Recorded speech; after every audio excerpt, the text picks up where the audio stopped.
fire hospital. Then another place will build immigration, then prison. But they are working together and making sure they are taking care of themselves. But the challenge, as you may know, as we speak, the police hospital in Kumasi was commissioned by me. The Tamale Police Hospital is ready for commission. We don't have staff to man it. And we need to recruit doctors, nurses, and what have you to man it. But the usual thing, waiting for financial clearance from finance minister to be able to do that. So the facilities are there, but we don't have the men to man it. So we are hoping that when we get there, because at least the police have some facilities across the country, working together, all the services to be able to go there, having the health insurance card. The additional one, we'll be able to work it out because we are in the same ministry. So we are trying to put up the best modalities to see how we'll take good care of them whilst they are serving the country. But I sincerely believe we should be able to do this. Even the police that we have the police hospitals, let's make sure that we have the health insurance card for them so that we are only burdened with the additional funding beyond what the National Health Insurance can do. Thank you, Madam. So now maybe IGP will respond to this comment about Honorable Minister, I want to use this forum to tell members of the public that we all have to condemn the acts of irate youths always attacking police stations. There's a community in this country where we have one police station, which is a divisional headquarters being built by government. And then we have another that is a district headquarters being built by the locals themselves. When they were going to attack, they went to the building that was built by the government, they burned the building down. They came to their local building, and somebody said, no, this way it was the MP who built it, so let us not touch it. So they didn't touch it. And so today, when you are in your area and you are asking us, we should come and open a police station, we'll ask you to build a police station yourself. And it is when you build a police station, and all those areas where there are these disturbances, they never attacked the stations that were built by the community themselves. And it is not good for this country. And so if you ask of closing down, yes, we'll close down because you have destroyed the station. Mr. IGP, that cannot be the response because there are several places in this country where mobs have attacked police stations, but we never hear that the police stations have been closed down. So, Honorable Minister, for me, I don't think that should be the response. It's like the fact that your child,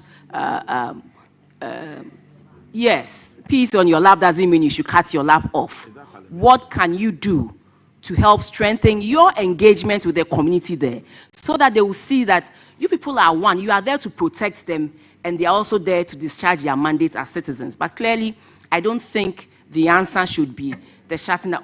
I'm not happy with the way things went. The fact that Madam, they attacked the place, the fact that it was burnt down. Madam, this is the answer I have to give, Madam. There's nothing more than this answer. Please?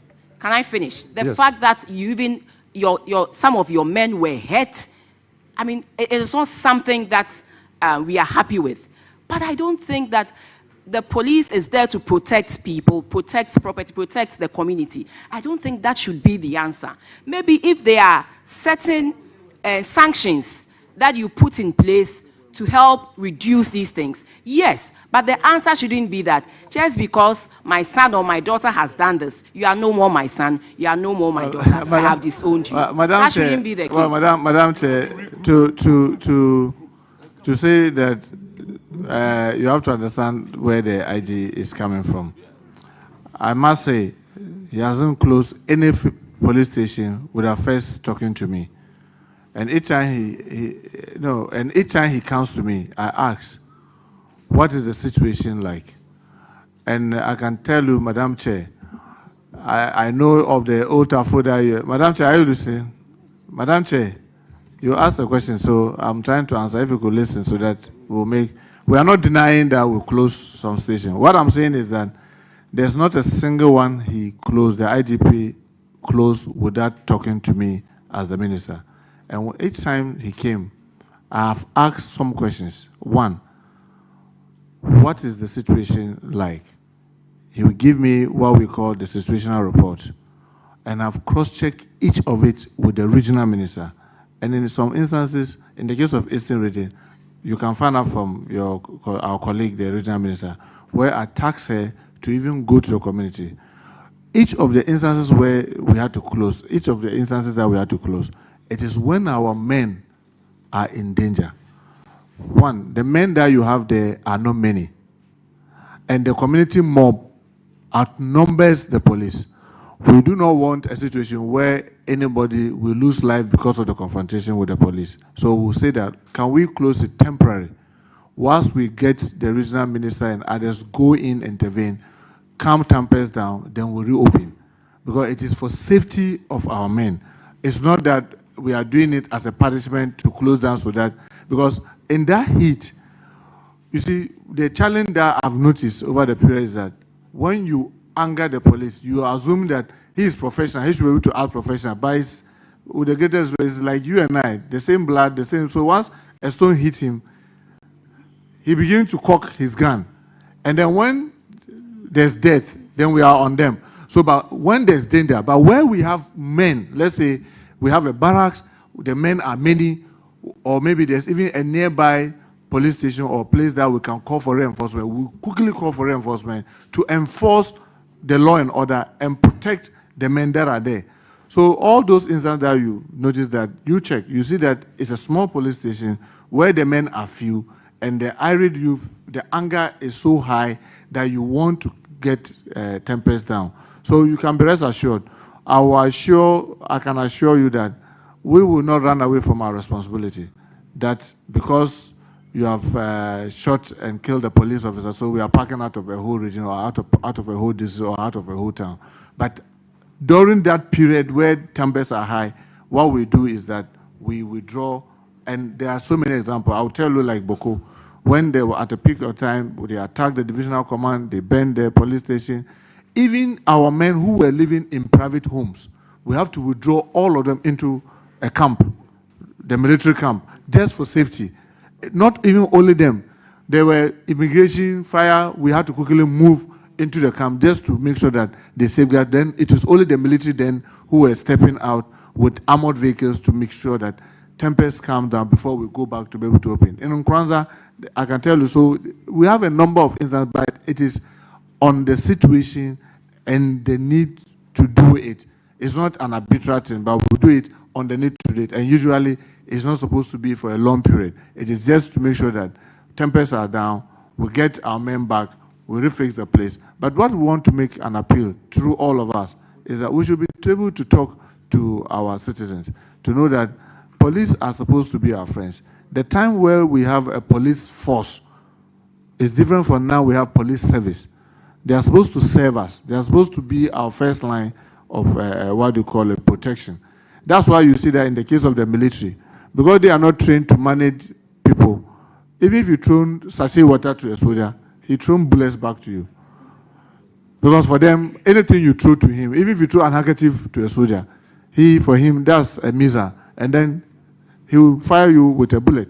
So, but the police are not like that. But sometimes when they are in danger, we need to appreciate that we need to de-escalate, especially where they are blaming one police officer or the other for the cause of a death or injury. If you don't do that, you are not careful, you may escalate the whole thing. So, madam, be rest assured, if there's any police station that is still closed, I can assure you that together with the IGP, we'll take steps to get them open. Thank you very much, Mr. Minister. You know, the letter did not say that it was they are stepping it down for a while to look at the situation and get back. They are closing the police station, they are sending their men outside. And I'm thinking, maybe, I know they also reacted to a suspect dying in the custody of the police. And so that is why. But these two wrongs will not bring the person obviously back. But so we should find how we can engage more. The police can engage more in community. I don't think that people will just go out of their way to burn down police stations that have been built by governments. It is not the case, and it is not intentional that they will leave that of the police station built by the MP and then go ahead and burn police stations built by government. No, I think we should. In fact, Madam Chair, is what we are saying. So you know the interesting thing. over the period that I've been an MP, I have built more police stations than what government had done. And if you go to Ashanti, the only one that we had that we used to call Ashanti police station was the airport police station, which is at the airport now. You go to Ashanti, we built one in Boban, we built one in Pakoso and Asokoro Mompong, which was done privately. And I can tell you there have been instances where I think the one in Ashanti proper now, where there was an infraction. When they wanted to do like they had done to the airport police station before, the same member said, no, this one was built by our MPO. So, I mean, what the IG is saying is a fact. Minister, but what we are saying is that whether it is being... It's all about engagement. Yes, I agree with you. So if you engage closely with them, they will cherish you and they will make sure they work hand in hand with you. So maybe let us engage more with the citizens. In fact, it's the reason why we are trying to even understand where they are coming from. But I also am speaking as a citizen of this country that we need that protection. And so for any reason, if one wrong has been done, it doesn't mean that you should pull away well noted, Madam Chair. So the second one to do with the college attendance, I'll be grateful if I can. Yes, I mean, IG will try, but I will also add up when he's done, about the recruitment into the college, even the promotion. Honorable Chair, for the college, there's no... let's say there's no exercise going now for people to go to college, and that one will be done later. Really, those things happened in the past, and then when I resumed office, I did all within my powers to make sure that we correct all those anomalies about promotions.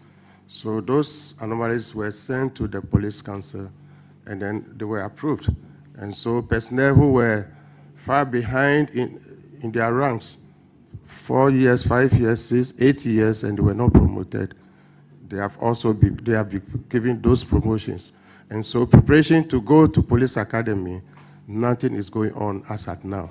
And so those complaints cannot happen at this time of the period. Thank you very much. Well, Madam Chair, like the IG rightly said, we had taken steps. When we came, we had all these complaints, and we took steps to say that, look, let's right the wrong. And if anybody is not satisfied, let's have a petition. As you and I speak, we have, I think, about 7 petitions that has been looked at. We have the police council meeting sometime maybe this week or early next week. Those ones will even be looked at. Then about the college. Look, you have to be chief inspector before you can get to college. At a point in time, you have more chief inspectors than the space can take. So you have to introduce an entrance exams. And then some will fail, some will pass. Even the passing, let's assume if you set 50% for passing, and I'm learning from the law school incident. So you don't set the pass mark, you just say that, look, this can take 200. So I'll take the first 200 to go. Another opportunity comes, the others will go. I know your challenge, the challenge is about the transparent nature of it. How transparent is it? So that we are trying to make sure that we put up the right modalities to make sure that when it is done, you will not have this unnecessarily suspicion that someone who didn't qualify has been given an opportunity to go, whilst those who qualify are sitting behind. Since we came, there hasn't been any opportunity to go to Cali because of this same financial clearance. But we are working at it, and I can assure you and the general public is that when the time comes and we are going, we will make sure that the right things are done. And those who sincerely and genuinely have the opportunity to go will have the opportunity to go. You know, in the past, we've seen people where, as they themselves said, you have to be chief inspector before you go. Somebody's an inspector and he's made to go ahead of people who are chief inspectors. I can assure you that will not happen under our watch. We'll make sure that the right thing is done. Even the chief inspectors, some is a chief inspector, but he doesn't even have a diploma or a degree.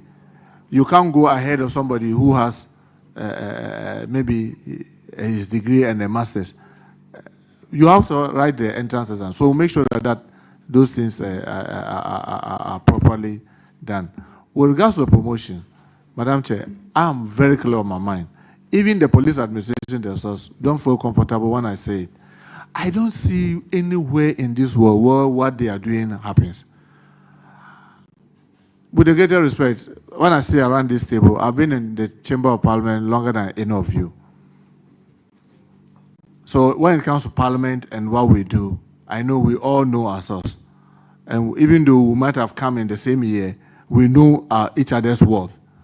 You just sit in the police, 4 years, it's time for promotion. Then all of us are promoted. 4 years is another time for promotion. Then all of us are promoted. What is the incentive for hard work? There will be no incentive for anybody to work hard, because as we all know, the harder you work, the more you are likely to have service issues. Because you are working very hard, you make some mistake here, then they will query you, you make that mistake a little there. It is the one who goes to fetch water that breaks the pot. So I don't want any infraction, so I'll fold my hand and just be lying down, and then 4 years come, I get promoted. You, the one who's been working very hard, sometimes you get queries and other things. Because of those queries, you are lagging behind. Because when they come and check your file, oh, the other time you did this, so because of that, yours is going to be delayed. He has lied low, or she has lied low, 4 years come. The last police council, I tabled and insisted that we need to review the regulation. I think that for us to have a very efficient service, whether police, immigration, fire, prisons, it must be anchored on 3 things. 1, the attitude of the service person. 2, the skills that you have. And 3, the knowledge. And the skills can only be gotten only through periodic training.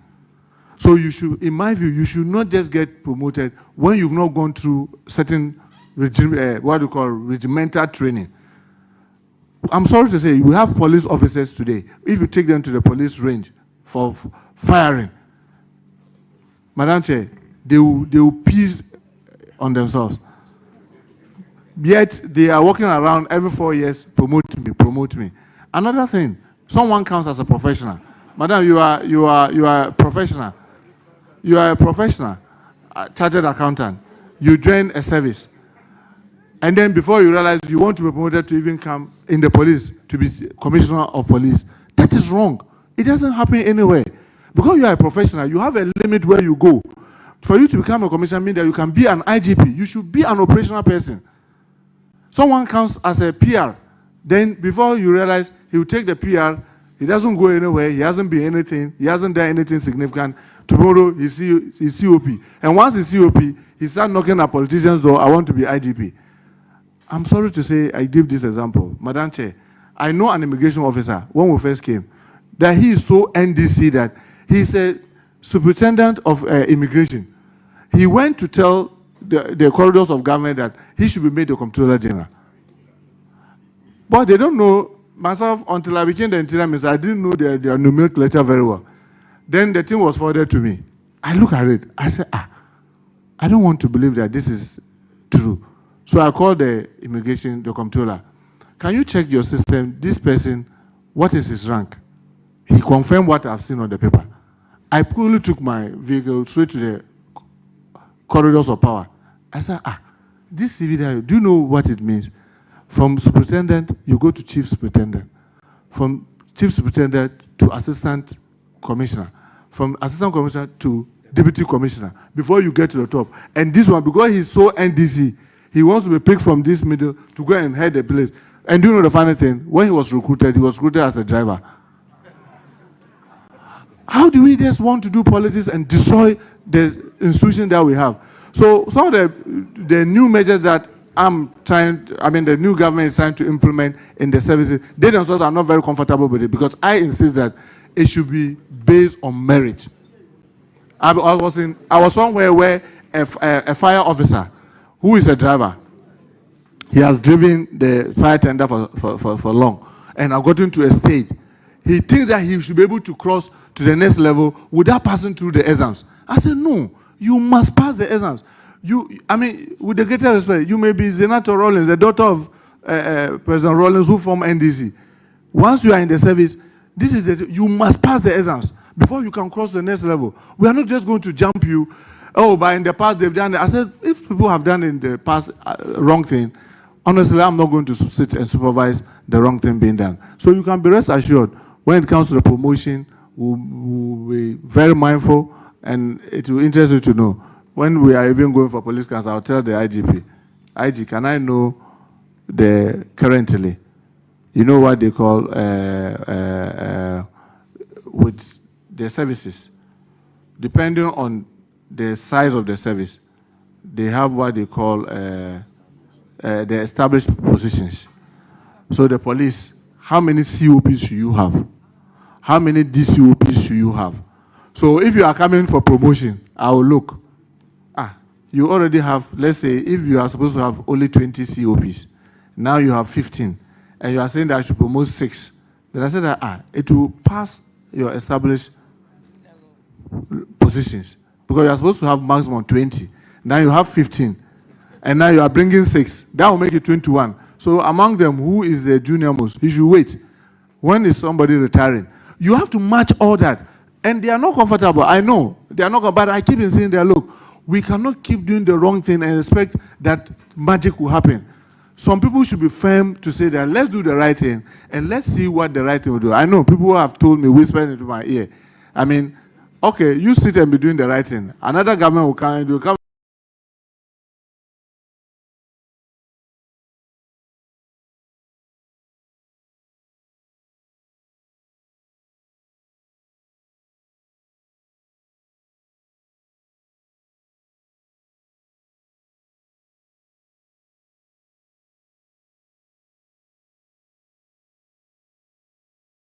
Mess all the right thing that you've done. At least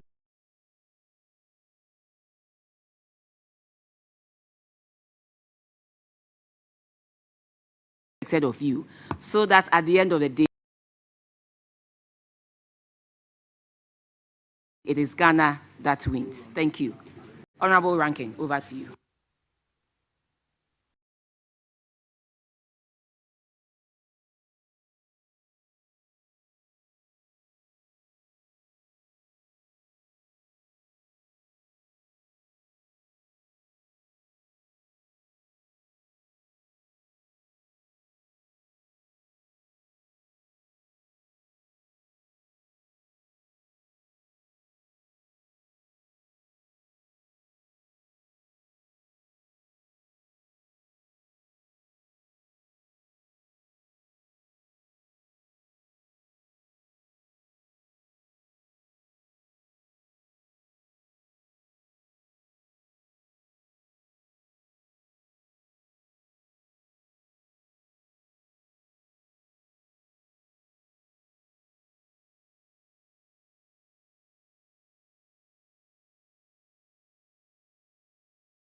Ladies and gentlemen,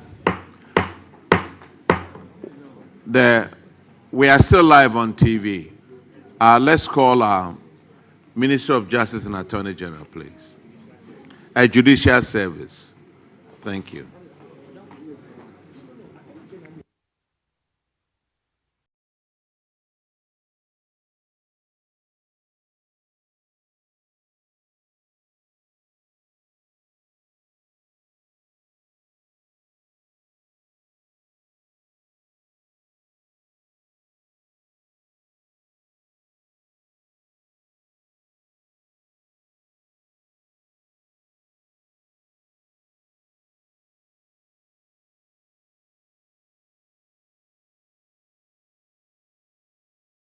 Have you guys taken the oath yet?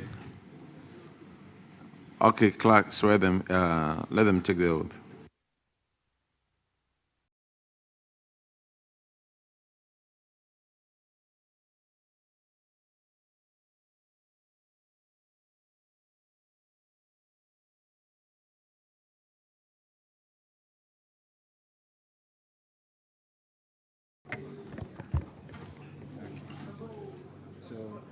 I swear by the Almighty God that the evidence I shall give before this committee touching the matter in issue shall be the truth, the whole truth, and nothing but the truth. So help me God.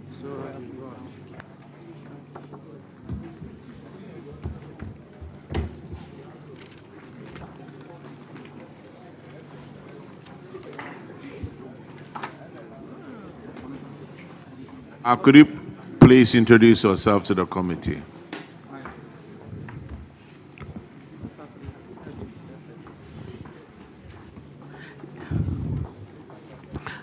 Good afternoon, Honorable Chair.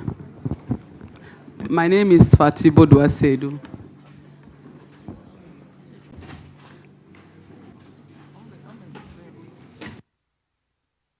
Judicial Service, did you take the oath? Judicial Service, did you take the oath? Hey, we are just like in court. Oh. You guys will administer the oath over there. You don't want to do it here.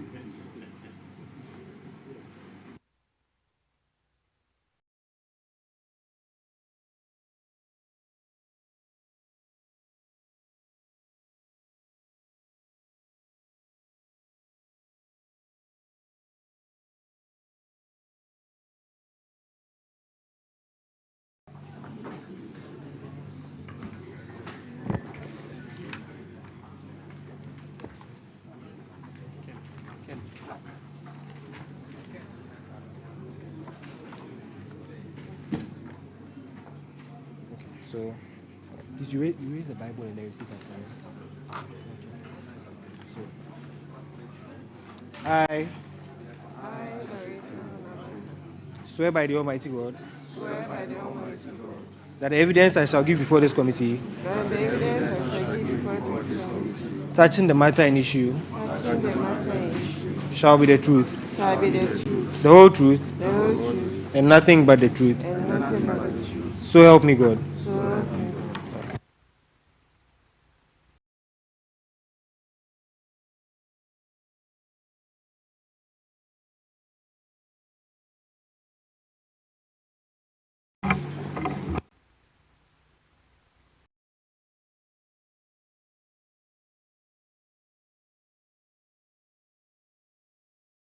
Please introduce yourself to the committee.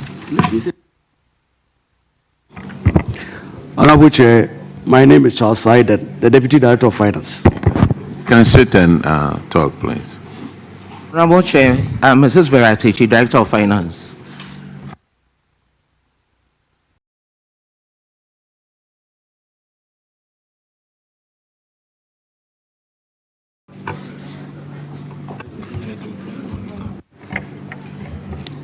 Honorable Chair, I'm Doris Honam Aka, Judicial Service. Honorable Chair, I'm Kenneth Ampao.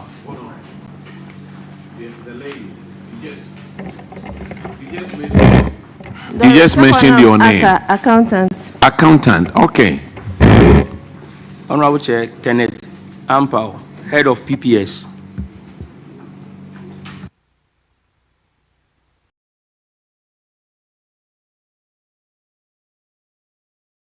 Honorable Chair, good afternoon. My name is Fatibo Duasedu, Chief Director at Office of Attorney General, Ministry of Justice. Good afternoon, Honorable Chair. My name is Helen Akpene Awuziu, Solicitor General of the Office of the Attorney General. Thank you. Good afternoon, Honorable Chair. My name is Ali Misuse, Administrator, Office of Attorney General, Ashanti. Good afternoon, Honorable Chair. My name is Josephina Toshiwa, Financial Controller, Office of Attorney General, Ministry of Justice. Where is the minister or the deputy? Good afternoon. My name is Ernest Ofei, Regional Head of the Office of the Attorney General, Ashanti Region. Thank you.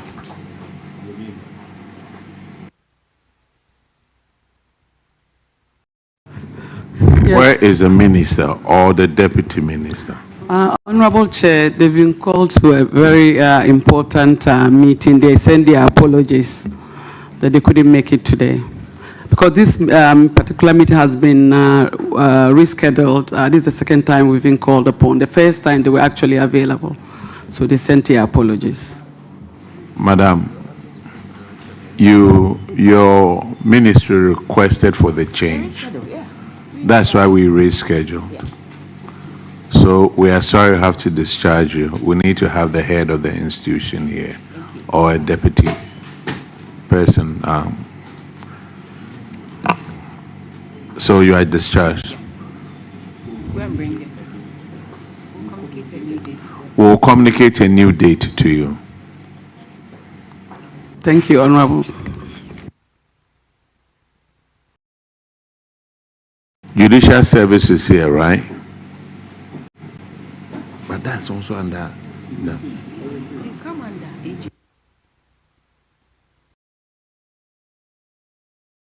So judicial service, you also go with them. Yeah. See, I'm breaking bread. Minister of Local government. Minister of Local Government, please. Honorable Chair, Judicial Service, we are not under the Ministry of Attorney General. No, but your budget sits with them. We are on our own. We are not an MDA under the Attorney General's department. You are not under. We are not under any ministry. So who is your head? Yes. So who is your head? The Chief Justice, and the administrative head is the Judicial Secretary. So where's the Judicial Secretary?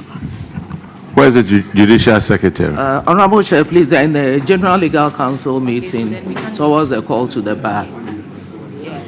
Thank you very much. We'll take care of our local government, please. Come with your head.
So, I swear by the Almighty God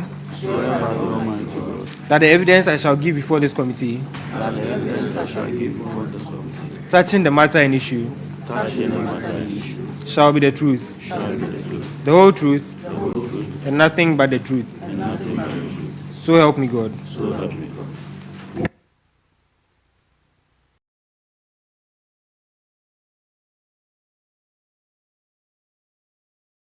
Honorable Minister, could you introduce yourself and your team, please?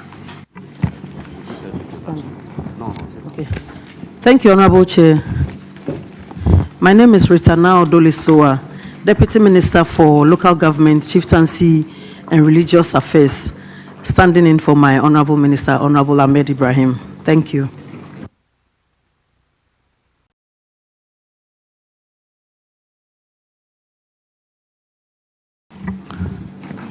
Good afternoon, Honorable Chair. My name is Alhaji Amin Abdul Rahman. I'm the Chief Director of the Ministry of Local Government, Chieftaincy and Religious Affairs.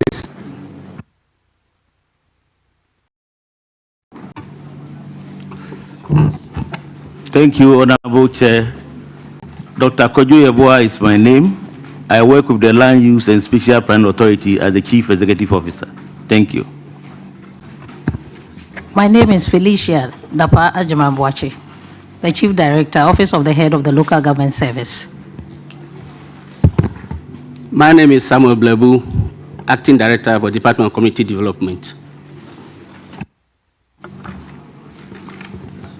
Thank you, Honorable Chair. My name is Eric Banoyele, the Financial Controller of the Ministry of Local Government, Chieftaincy and Religious Affairs. Thank you. Honorable Chair, my name is Joseph Nelson, Western Regional Minister.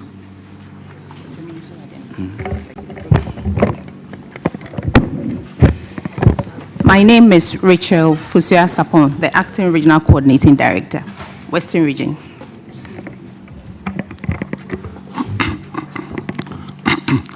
Honorable Chair, my name is Jonathan Jan Jew, the Regional Director, Department of Social Welfare.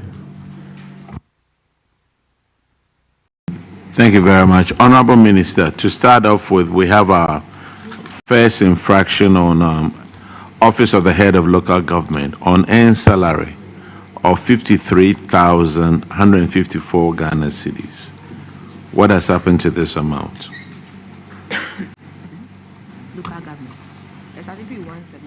Thank you, Honorable Chair. I'm here with my Chief Director and other directors, as well as the RCCs. So they are going to speak to that. Thank you. Madam, let me start from a different place.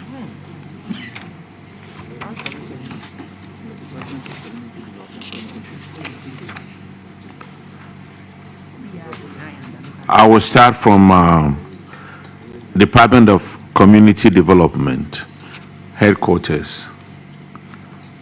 Non-deduction of rent, which is 75,000 Ghana cedis.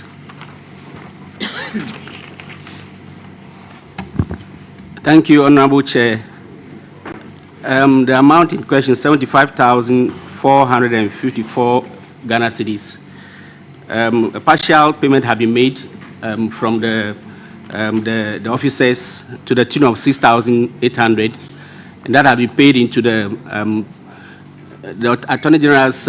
could you repeat what you just said? I want to hear it well. Sorry, the 6,800... Out of the 75,000, how much have you collected? 6,800 have been collected so far and have been deposited into the Auditor General's recovery accounts, and the rest have been scheduled to be paid in installments, I mean, not less than 1.5 years.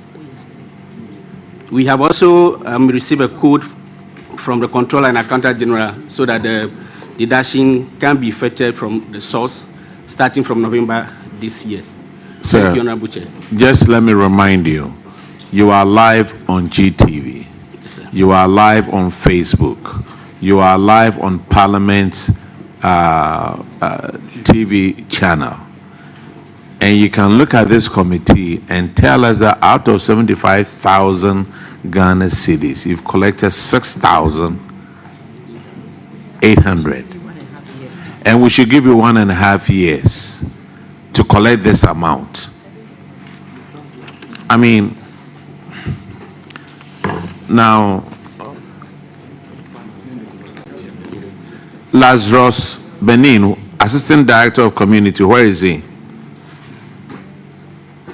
Honorable Chair, please, he's not with us here. He's not with you here. Please. He's supposed to pay 10% of his basic salary as rent. and he owes 12,000.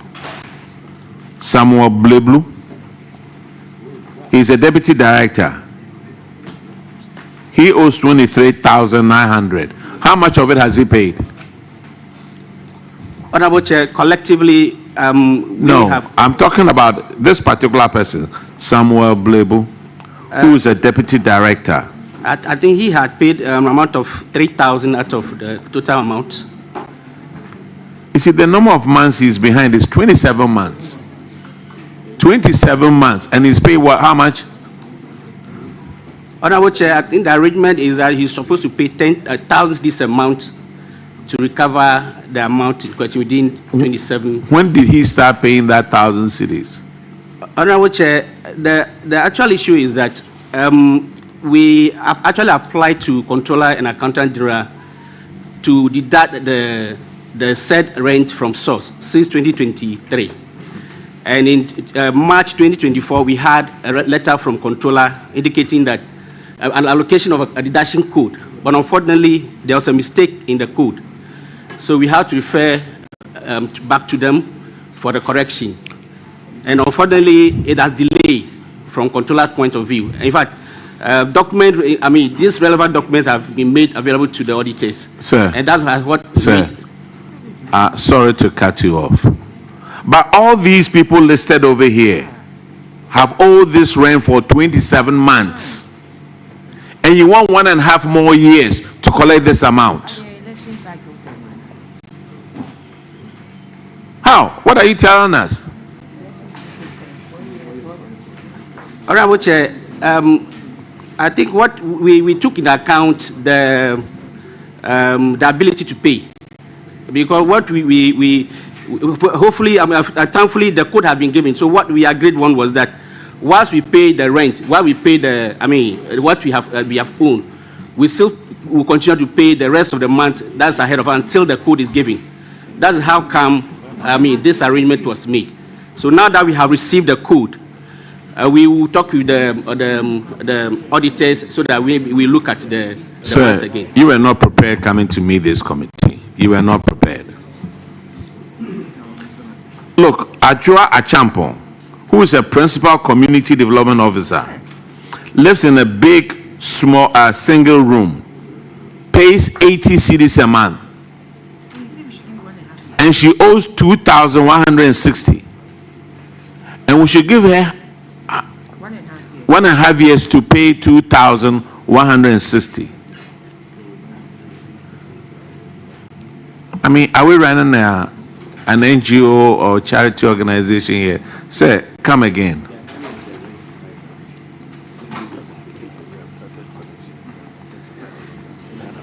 Honorable Chair, we have already started, intensifying the I can make it easier for you. Yes, the Honorable. You pay this amount and you go after them to collect it. Simple. So auditors, take note. He's not making any effort. So he will pay 75,000 Ghana cedis. And then he will go after those people and collect his money. Honorable Chair. Honorable Chair. Yes, madam. Yes, please. They haven't done so well, but I want to appeal that if we can give them 6 months to ensure that they clear the debts. Madam, they had 27 months. I really understand that, and they should have been saving towards the payment. But now that they are asking for 1.5 years, I think it's not in order. And so I want to step in. The ministry wants to step in to ensure that within 6 months, they paid off this money. Thank you. Now, 6 months. Yes. If it's not paid within 6 months, then who pays? Honorable Chair, it's under the ministry, so we'll see to that and ensure that payment is effected. Thank you. Who would pay the amount of money in 6 months if the whole amount is not collected? The community development department will pay the money, but the ministry will ensure that that payment is made. Auditors, take note. Thank you. The minister has guaranteed that the amount, this money will be paid within 6 months. If not, the ministry will be taking care of this amount.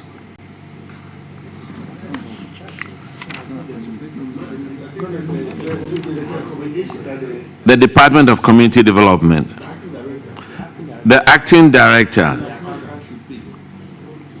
Madam, the recommendation over here is, we recommended that the acting director should ensure that the accountant collects the total rent of $75,453 from the staff involved, failing which the acting director and the accountant should pay.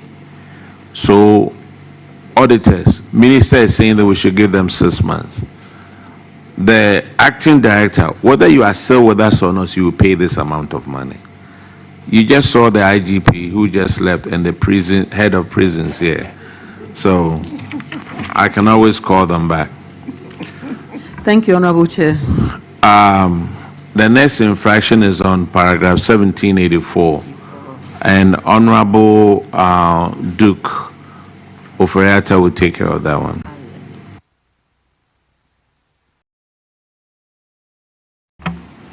Thank you, Chairman. The infraction: withheld taxes not remitted to GRA to the tune of 3,788. The auditors noted from the review of financial records that withheld taxes amounting to 3,788 for the supply of goods and services were not remitted to the Commissioner General. Management, you accepted the recommendation. What is the status of these funds? Honorable Chair, the withheld taxes have now been duly remitted to Ghana Revenue Authority, and evidence of payment has been attached, and copies have been given to the auditors. Thank you. Auditors, can you please confirm? Honorable Chair, the amount has been remitted to the GRA. All right, thank you. The next infraction is on paragraphs 1788, and Honorable Shirley, Chair, will take care of that one. Thank you. This infraction is to do with unearned salary. The auditors noted that... I'm sorry, it's at the Office of the Head of Local Government Service. Yes. Okay. So the auditors noted that during their payroll records,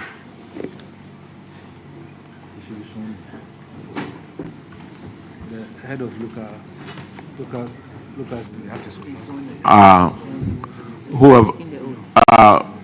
whoever joined us, have you taken the oath? Okay, then please take the oath before you can answer any questions.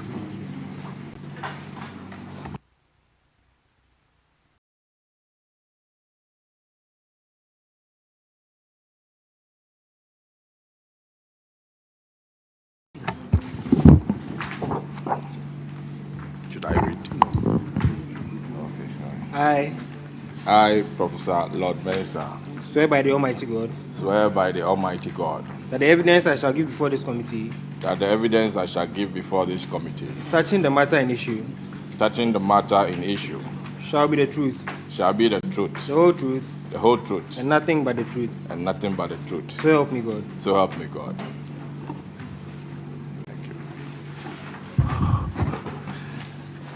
All right, you are welcome. Introduce yourself to the committee. Thank you very much, Honorable Chair. I'm Professor Lord Mensah, Head of Local Government Service, please. Thank you very much. Madam Shirley, continue your questioning, please.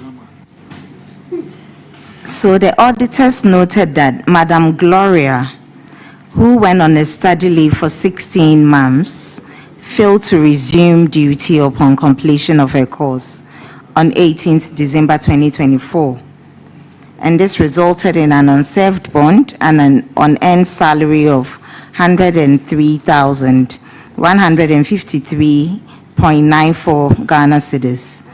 Madam Gloria has refunded 50,000 Ghana cedis into the Auditor's General Recoveries account. The auditors have recommended the Chief Director to make sure that the remaining 53,153.94 is refunded and paid into the Auditor General's account, or her guarantors pay same into the account. Can you please help us with the status of this recovery? Thank you very much, Honorable Chair. As we speak now, the 53,153.94 has been paid on the 7th of August, 2025. Auditors, can you please confirm the payment? Yes, Honorable Chair, we can confirm that. Thank you. Thank you very much. The next infraction is on paragraph 1792. Official vehicle not accounted for. Where is that Land Cruiser? Western Regional Coordinating Council.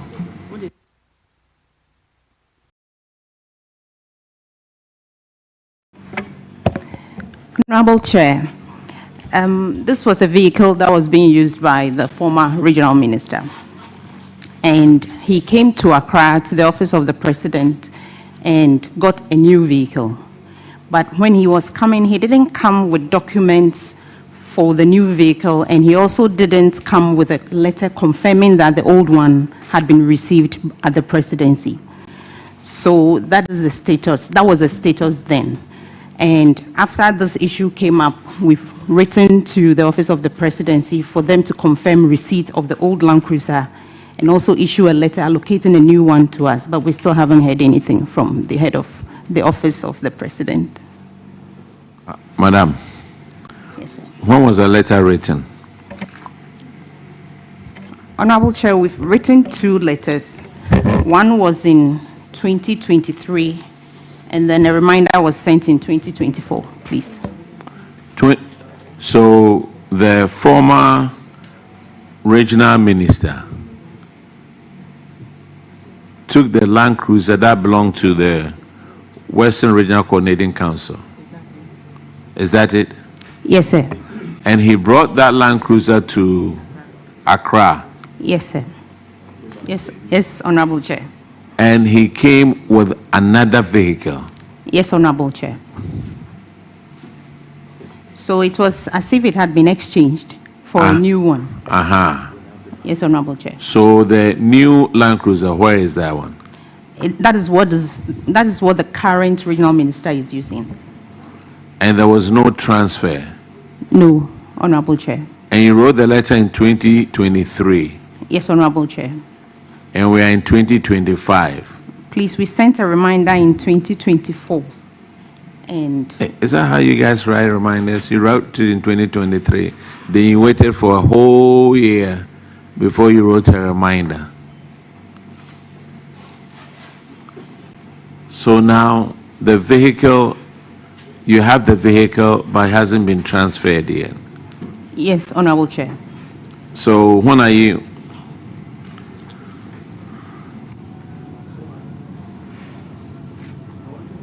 Yes, sir. Go ahead. Thank you, Chairman. I wanted to find out, this new vehicle that is in your possession, do you have documents to that vehicle? No, Honorable Chair, we don't. So if somebody comes up tomorrow and say the vehicle belongs to that person, what do you do? Honorable Chair, that's why we wrote. In fact, most of the vehicles that come to the RCCs don't come with documentation. So in our letter, we requested that an allocation letter be sent to us, and then documents on the vehicle be sent as well. So as a result, we are unable to get insurance for the vehicles or even roadworthy. So the regional minister's vehicle has no insurance and no roadworthy certificates. Madam, what is your position out there? Please, I'm the acting regional coordinating director. Do you have a copy of this report? Yes, Honorable. Have you seen what is written on paragraph 1795?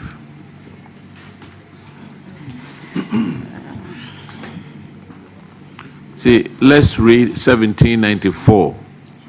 It says, management indicated that the vehicle was taken away by national security operatives, but without formal transfer documentation for review. Now, you said it was a minister who took it, but not, they are saying over here there's national security. Yes, Honorable Chair. That is what the Auditor General's report is saying, but the management letter and the response management at that time gave was that it was the minister that brought the vehicle to Accra.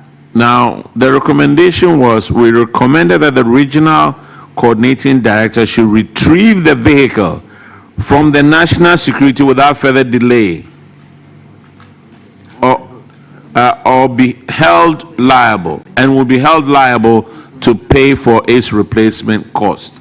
Have you retrieved that vehicle? No, Honorable.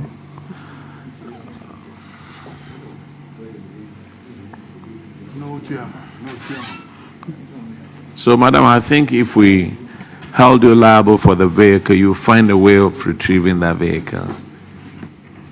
Because you wrote the letter in 2023, you waited to 2024 to write a reminder. It looks like we are not serious about the vehicle. That is my feeling. Yes, Honorable. I think these were attempts by management at that time. And I assumed office about a month ago. You took office about a month ago? Yes, Honorable. You see, ladies and gentlemen, if you were not there when this thing happened, when you are invited, bring the person who was there. It looks like we are shielding people who create all kinds of malfeasance and they move on. Who was the coordinating director at that time? Honorable Chair, he's indisposed. Madam, that wasn't the question I asked. There's a simple SHS question. Who? He's Mr. Fred Ajiman. Fred Adomako. Ajiman. Fred Ajiman. And where is he? He's indisposed, but has he been moved to another ministry or is he on? Please, he's on sick leave. Madam, did you drive the vehicle to Accra today? You said you are using the vehicle is in use now, the current one. That's what the regional minister is using. Yes, so Honorable. should I assume that that is the vehicle you came with today? Honorable Chair, no. I came by flight, so. So you use the car in Western Region? Yes. You drive it? Yes. With no insurance and no roadworthy? Honorable Chair, that is an anomaly that we've identified, and we are trying hard to rectify that. So should you drive that vehicle and the unfortunate happen, what would you do? Well, Honorable Chair, this is a challenge that I've come to meet, and every effort is being made to correct it. Because that's the only vehicle available to me, and that's the circumstance that, the RCC is faced with. We are doing everything possible to have it corrected. Do you actually need the original documentations before you can have a roadworthy and insurance covering the vehicle? I think so. I think that you have roadworthy and insurance, the vehicle's primary documentation should be in place. Have you bothered to inquire from the DVLA in whose name the vehicle is registered? Because one, it has a chassis number, and secondly, it also has a number plate on it. Have you tried that option? No, I've personally not tried that. We've not done that. But like I said, she came in, like she indicated, the previous director has been indisposed for some time, and she came in recently. So we've been sitting down looking at all the issues surrounding these matters, and we believe that very soon we'll have it, corrected. I believe kindly try that, at least to give you an indication as to who exactly the vehicle is registered in the name, so that you can target your approach as trying to find the documentations rather than driving a vehicle that is not insured and also not roadworthy certified. Honorable Chair, I think that's something we are going to do. But the issue here, as she indicated, is a certain system in place where vehicles that have come through to the RCCs have not come with documentation. And I think that is something that we have to, rectify, so that going forward, any vehicle that is released should come with some documentation, so that all the other things we need to do, as in getting insurance and all the others, we're able to do. Honorable Minister, the Western Regional Minister at the moment, if he wasn't a regional minister, he'd be arrested by the police by driving a vehicle, no insurance, no roadworthy. Now we have a regional minister over here. God forbid something happens. The car doesn't have any insurance. Is that how we are treating our ministers?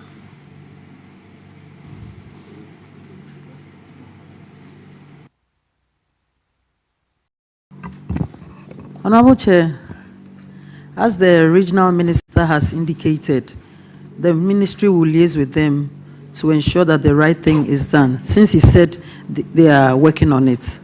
Thank you. How much a period should we give you, since for 2 years hasn't been done? So with a new team involved now, how long would that, do you think we should give you to rectify this issue?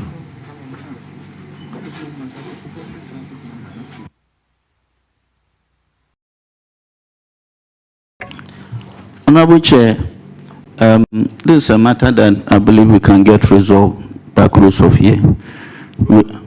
By close of year. Close of year? Yes. All right, I will give you that, Honorable Minister. Thank you, Honorable Chair. The next infraction is on paragraph 1796, and Honorable Abna Osayasare will take care of that one.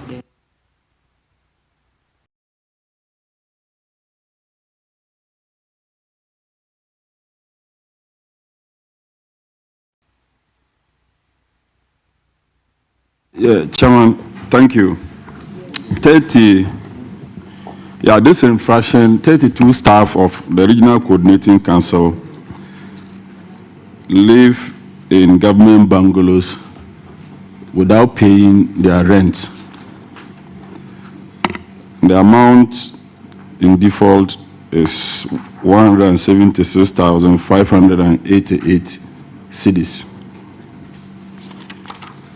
The auditors, during their work, also realized that you didn't have a rent ledger to track defaulters. We would like to know, or let me ask that, I would like to know, first, the state of government bungalows in the region. Secondly, whether you've been able to recover the said amount.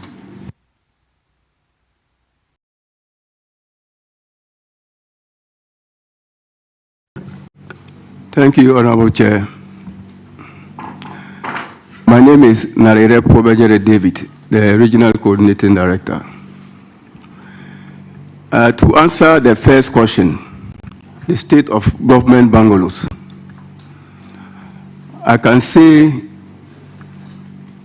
almost 75 to 80% of the bungalows we have in the region are in such a deplorable state that requires maintenance.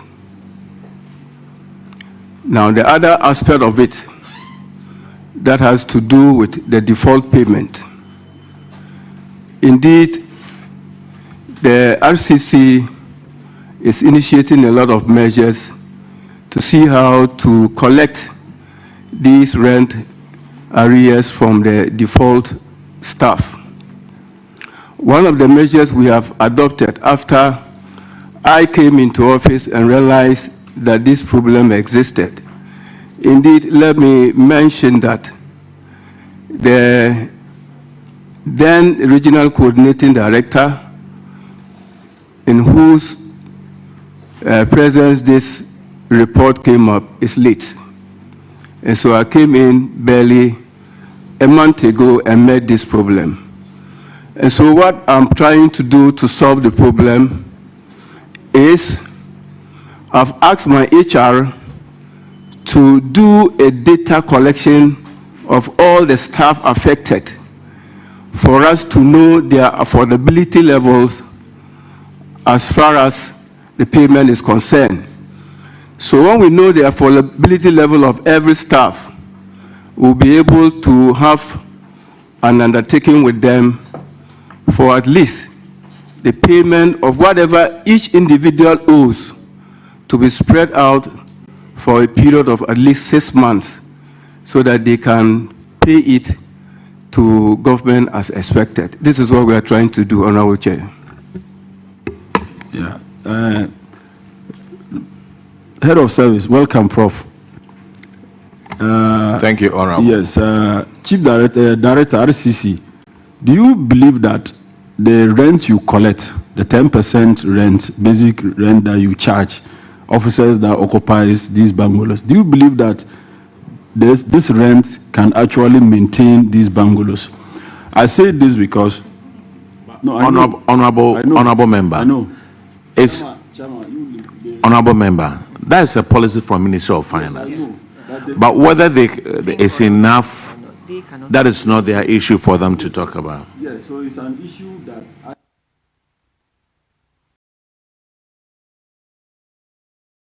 build my point, Chairman.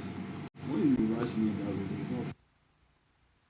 Let me build my point. Honorable member, this is a case that we've gone through several times at Public Accounts Committee. I know. I'm also helping. I wasn't there. Okay. You understand? I wasn't Go there. ahead. At that Go time. ahead. I'm also helping them because I was a DC before. We build new bungalows and allocate to staff and charge them that amount of money, very meager. So that money cannot actually, maintain the bungalows. So it's an issue that if I'm helping them or they can say it here, then all of us as policy makers, we can help them. The reason why are not being able to maintain is because the monies that are charged honestly cannot maintain the bungalows. That is one of my observations. So if I'm bringing it out, it is for all of us to help them.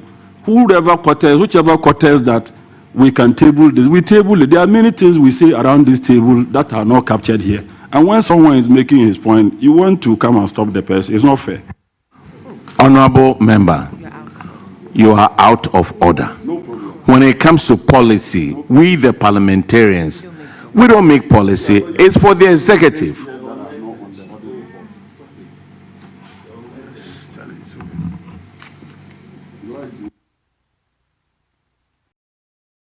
Let's move to the next one, please. The next one is paragraph 1802, and that is Honorable Brimer.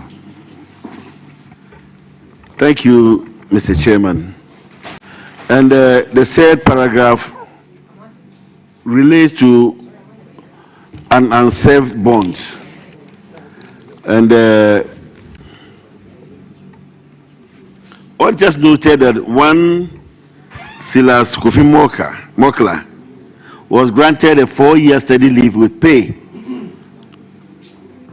However, they said Mr. Mokla did not return to post after completing his study. And so he was required to refund an amount of 98,575.56 pesos, Ghana cedis, as salaries paid to him for the 4-year period that he undertook that course of study. The auditors also noted that management could not provide Mr. Mokla's bond forms for perusal upon request. So the recommendation was that the regional coordinating director should recover the total amount of 98,575.56 Ghana cedis with interest at the prevailing Bank of Ghana rate to be paid into the Auditor General's recovery account.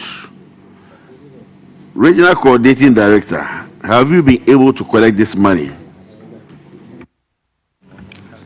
Thank you, Honorable Chair. We have not been able to collect the said money from the said officer. That notwithstanding, we have written to IOCO to see how IOCO can help us in tracing the officer concerned so that the appropriate measures will be taken for the collection of the money. Thank you. Director,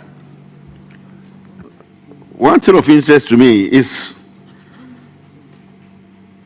how we could, why couldn't we trace the forms, the bond forms, which is a necessary prerequisite for any employer to be given or to be awarded a steady leave with pay, so that if we had the bond, forms here, we know whom to fall on to be able to locate Mr. Mokle. So how come he was given steady leave and then the bond where the guarantor signed to guarantee for him were not with your office? Thank you, Honorable Chair. In fact, we have not lost hope in tracing the forms. We are still making strenuous efforts to see how the forms can be obtained so that we can get the appropriate information to act.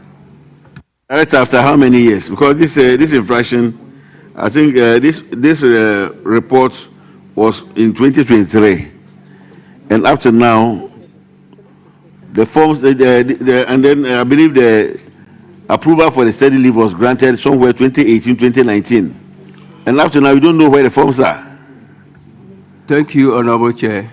Like I said, I have just come in and I'm putting in a lot of effort to see how this can be addressed. So do we take it that now you don't even know the guarantors who guaranteed for Mr. Mokle?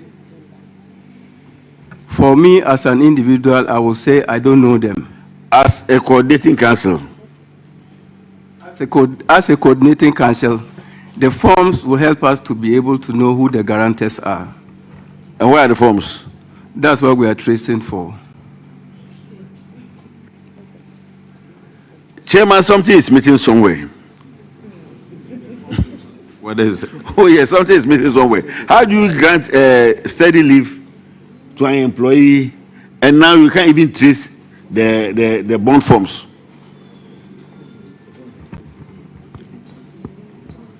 It's in transit. To where?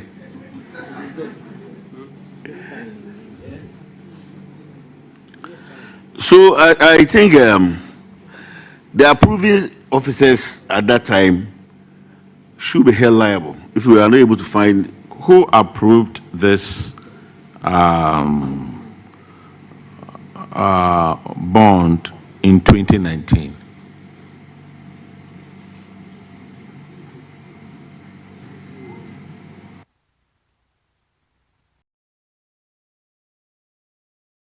Thank you, Honorable Chair. Is the head of the local government service at the time. Prof, the ball is coming to your court. Thank you, Honorable Chair. That is the office. So maybe you could be of help.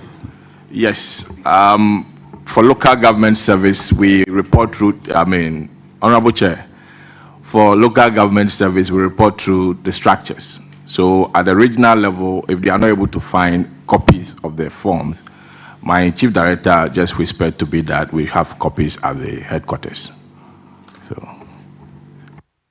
So you have copies at the head office.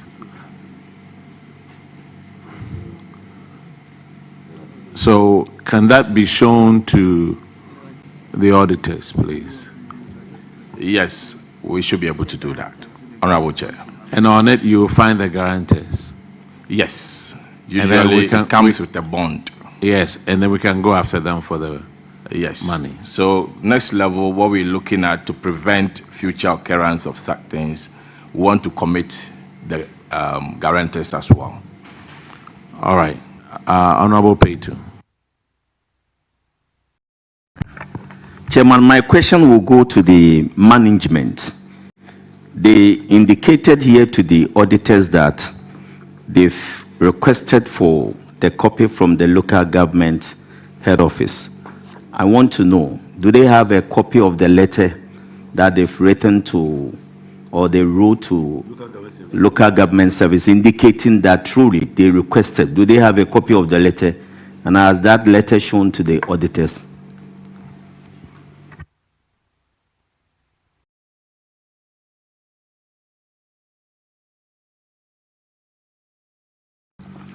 Thank you, Honorable Chair.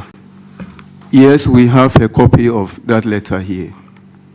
It was dated 16th October 2024.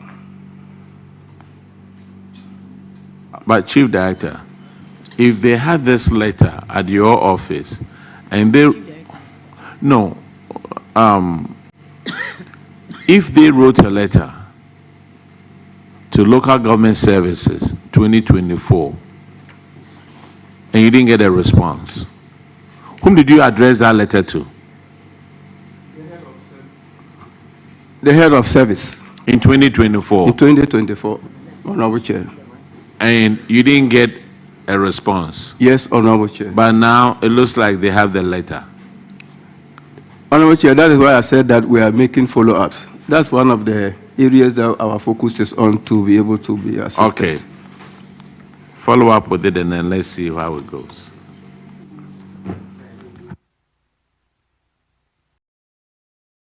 We are giving him 30 days. I mean, he can find out where the letter is, the copy of the bond, and then inform the auditors about it, show it to them, and then we'll follow up on trying to get the guarantors.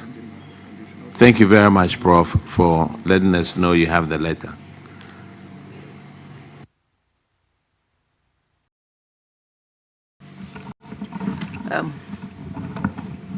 Land Use and Spatial Planning Authority, Kumasi. Are they here? Okay. Mr. Kwejo, you said.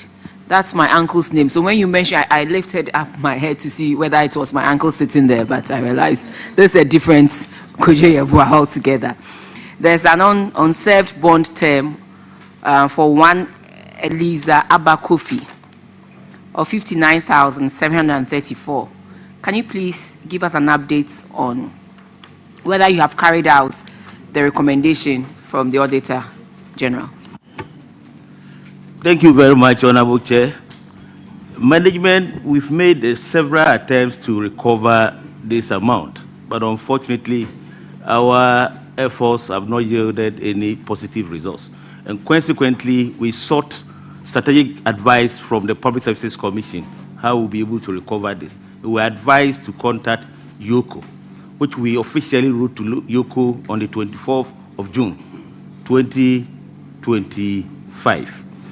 YOCO also informed us that they need some critical information in order for them to investigate the issue, which we have provided to them. So we believe that YOCO will be able to investigate and recover this amount for us. For this particular person, do you have the form? Yes, please. So you know the guarantor? So we've provided the guarantors, everything to you. But why didn't you contact the guarantor yourself? Or you have done that and it didn't yield any results? Yes, we contacted them, but it didn't yield any, any results. So then what's the essence of guaranteeing something for somebody? If you just fill that form and you don't bear the responsibility should the person refuse the terms stated in the bond, then what's the use of a guarantor? So Honorable Chair, we've realized that the bond forms, there are some things that we need to do further. So based on that, what we are doing now is, after you sign the bond form, we ask you to also give us a consent letter. Because at times you contact the guarantors, they will say that, hey, we never knew that this should be the issue. No, they have signed. But the consent letter will indicate that they have really consented to, the bond that they have signed. So going forward, that is what we're doing now. Well, but I'm thinking that whoever signs a bond clearly has consented to the consequences of this or anything that happens on the face of it. So must you get a consent? Must they fill another consent letter before they take responsibility for those who break or renege on these bonds? Just before you came, we had the Interior Minister telling us how they are carrying out issues like this.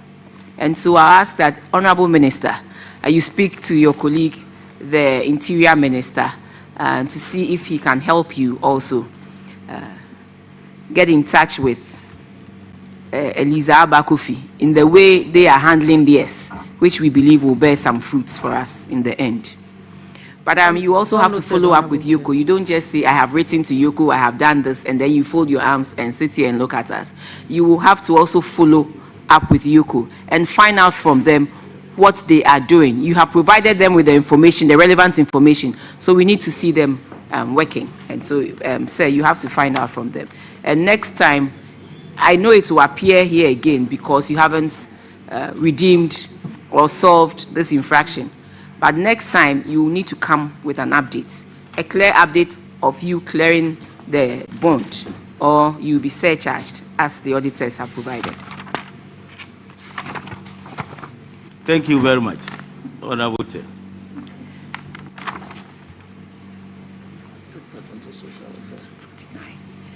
Department of Social Welfare.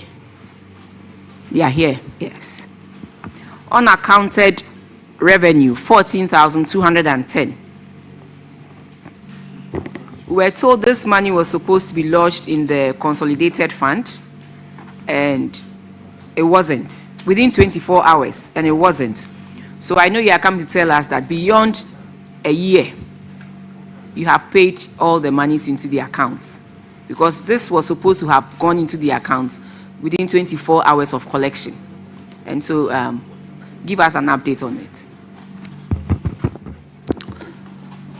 Honorable Chair, the monies have been paid, but the problem that we had was that the day they came for the auditing, our accountant couldn't trace the pay-in slips that very day. So she promised that she would look for it and then send it to them. So she called the auditors, and they agreed that they will come and have a look at the pay-in slips. But unfortunately, they didn't come. Then, early this year, the auditor called me. Now, if we don't bring the documents for her to have a look at it, she'll bring us here. So I told the accountant, who is now on retirement, that quickly you should go and show the pay-in slip documents to them. So she met the auditor. But unfortunately, again, the auditor couldn't get time to look at the documents. So we've paid the money. Yes.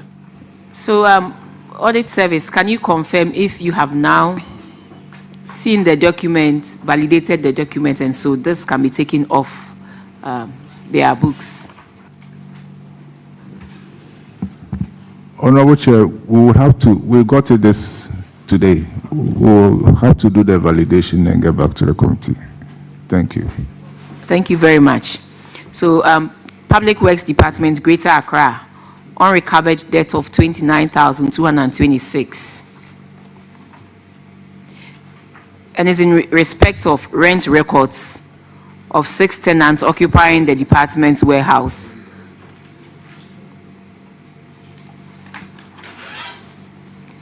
The total debt was 49,000 and 20,000 has been paid. So the outstanding amount is 29,000.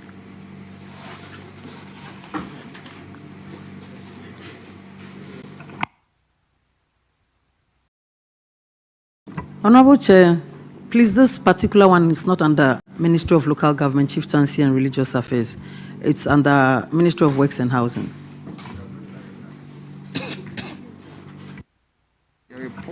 PWD is not under local government. No, Honorable Chair. Remember in August when we met them? Yeah, they said it was under local government. So we had to step the questions down.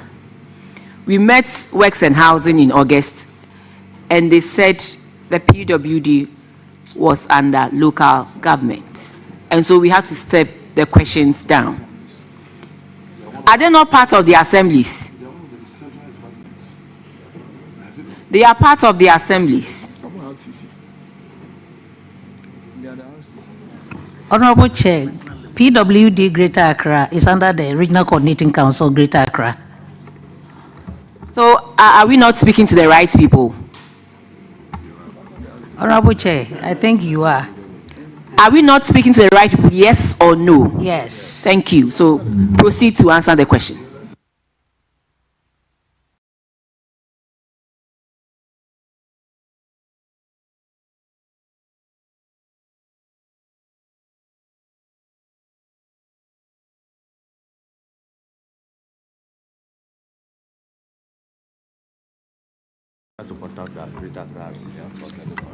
Honorable Chair, we'll seek your permission to go back and then contact the Greater Accra Regional Coordinating Council and then get back to the committee.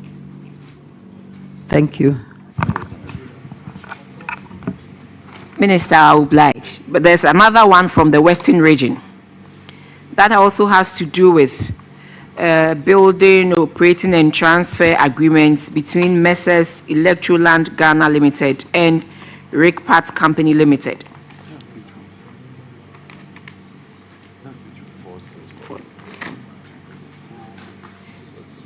The infraction here is that you entered into this agreement without appropriate approval. If you have the document, it's on page 464. Can we give them one of the Auditor General's reports? Page 464.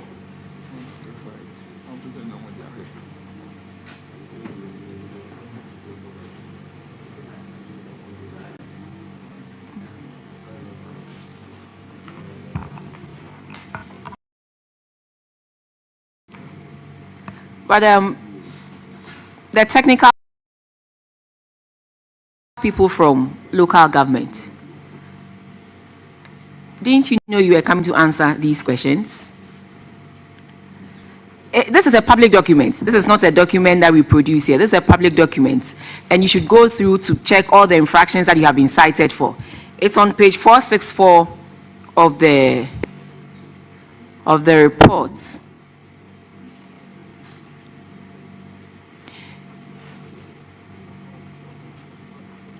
So, Madam Chair, I think that we got the set of questions from the Office of Parliament.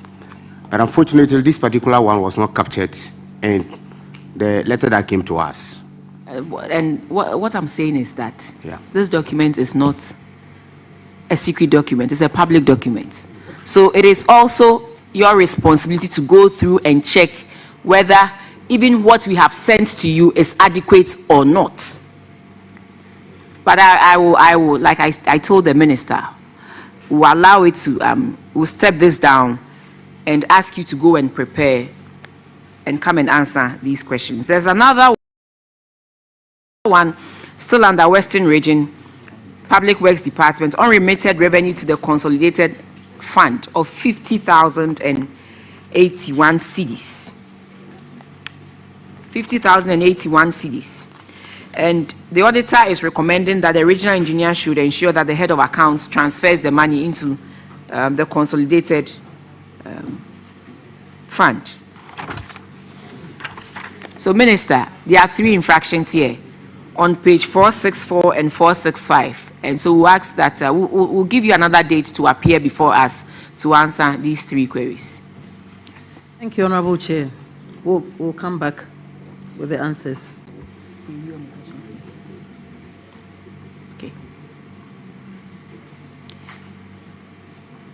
Minister, my chair tells me you are done, but I have one question.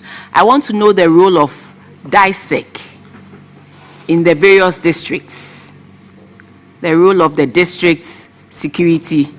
Yeah, I want to know the role of DISEC in the various districts.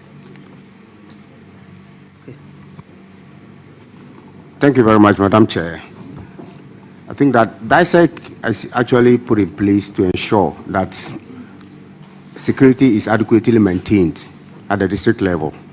And so wherever there is conflict or there are disturbances, then the DISEC will come in and see how they will mediate to ensure that peace prevail. That's their basic rule. That's their basic rule. Yeah. And so they write reports, and when they write the reports, who do they send the reports to, please? So normally the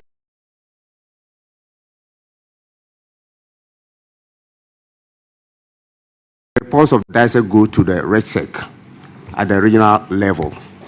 REGSEC will normally review the reports, and if there are any follow-up actions to be taken. Joseph, to the community. The district chief executive, who is under the Ministry of Local Government, through DISEC, said by handing over that facility, it will create tension, and so they won't allow the Member of Parliament to do that. They brought in national security, they brought in the police to stop it. I believe this has come to your attention. Can we hide under DISEC to do some of these things? Something as simple as handing over a completed H0t. Honorable Minister, the DCs are under you, and we expect that they cooperate with us as we also cooperate with them. But we cannot hide under reports. That's why I asked where does the reports go to? So when they write these reports and it gets to the next stage, do they even come to check or verify some of these things? How does, as colleagues, not here, but as colleagues, you should address it properly, because today it is somebody, tomorrow it might be you. And we don't want the NDCs hiding behind reports of DISEC to do things that are certainly not the situation on the ground. With this one, I don't expect you to respond, but I was just sharing with you the sentiments of the people of Etiwa West. This was a simple handing over of a completed H0t. And we expect that you take this matter up and do the needful. And also, let's not use this to bring or to create fear and panic, because we expect that to continue even an NDC government. Thank you very much. Thank you, Honorable Chair. Just to add a little, this issue has come to the attention of the ministry, and my Honorable Minister, Honorable Ahmed Ibrahim, has invited the DC to come and brief him as to what went on. So, your minister go, that we should give him some time, and that we will see a clean and a brighter Accra and Ghana. So we are waiting and hoping, marking time, and at the right time, we hope that will happen. Thank you. Thank you, Honorable Chair. And that is definitely going to happen by the grace of God. And coming Saturday, the 4th of October, is